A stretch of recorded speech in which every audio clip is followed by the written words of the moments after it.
Hello అండి, నాకు వచ్చిన డౌటు. మొన్న తిరుపతి ప్రసాదంలో కల్తీ జరిగిందని సుప్రీంకోర్టు వరకు వెళ్ళింది. సిబిఐ ఎంక్వైరీ కూడా జరిగింది. మనం కూడా గోల్ చేసాం. చాలా గోల్ చేస్తూనే ఉన్నాం. నేను హార్డ్లీ ఈ 10 ఇయర్స్లో 2 సార్లు వెళ్ళి ఉంటానేమో, ఒక 2 గ్రాములు తిని ఉంటానేమో. సో రోజు మన బయట కల్తీ జరుగుతూనే ఉంది.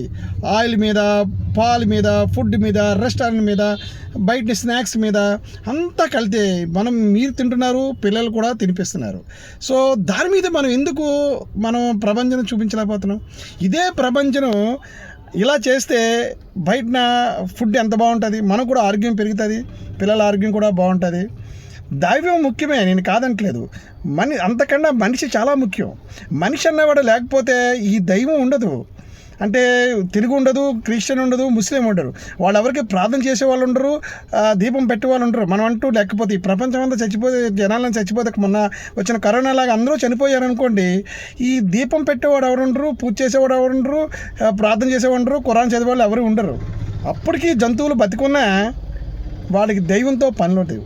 సో మనిషి ఇంపార్టెంట్. నేను కథ చెప్పాను లేదో కామెంట్ చేయండి. ఓకేనా? బాయ్.